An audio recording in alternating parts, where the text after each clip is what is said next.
నీవు కూడా ఈ ఆగరులాగే తన కుమారులాగే దూరం చేయబడ్డావా? నిన్ను కూడా అందరూ ఉన్న చోట ఉండకుండా వేరు పెట్టాలని చూస్తున్నారా? ఎవరైనా గుంపులు గుంపులుగా మాట్లాడుతున్నప్పుడు వారు ఏం మాట్లాడుకుంటారో అని చెప్పి నీవు వారితో కలిసి మాట్లాడదామని చెప్తే నీవు రాగానే నిన్ను చూసి దూరంగా వెళ్ళిపోతున్నారా?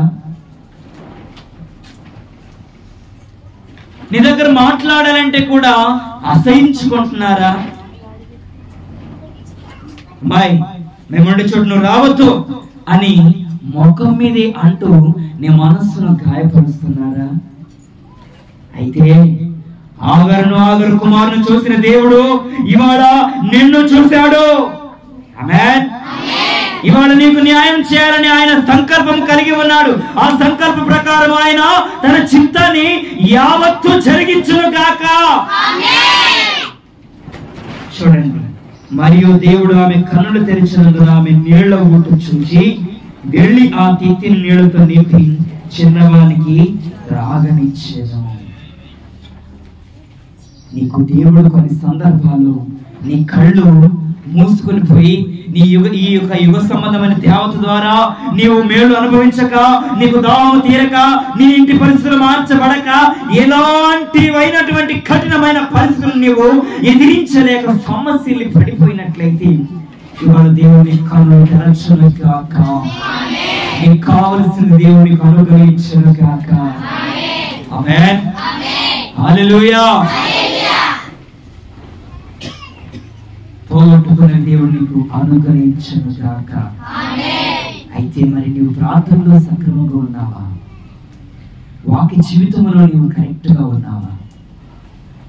ఇతరులు నీవు ప్రేమించే విషయంలో ఎలా ఉన్నావు? నా నుండి ఒకరికి మేలు కలగాలి కానీ కీడు కలగకూడదని మనస్సు నీలో ఉందా? ఇంటికి వచ్చిన బంధువులు సమృద్ధిగా తిని వెళ్ళి వారి ఇంటికి వెళ్ళడమే క్షేమం అని చెప్పి వారికి నీ యొక్క విందును ఏర్పాటు చేయట్లో ఆ మనస్సు నీకు ఉందా? నీకు అయిన వారు వచ్చినప్పుడు ఒకలాగా, కాని వారు వచ్చినప్పుడు ఒకలాగా ఉంటే దేవుడు నీ ప్రార్థన ఎలా వింటాడు? నీకు అయిన వారు మాత్రమే నీ వారైతే మరికి కాని వారు నీ వారు కారా? దేవుడు పక్షపాతి కాదు. కుమారుని యొక్క శారాకు పుట్టినటువంటి ఆ కుమారుని మాత్రమే దేవుడు హెచ్చించాడని ఇక్కడ రాయబడలేదు. ఆగరుకు పుట్టిన కుమారుని కూడా జనముగా చేస్తానన్నాడు.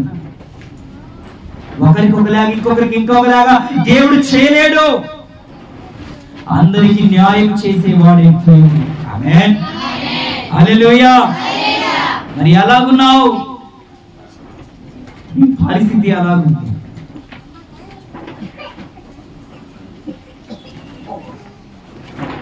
ఎలాంటి స్థితిగతుల్లో నీవు జీవిస్తూ ఉన్నావు? దేవునికి స్తోత్రం కలుగును గాక.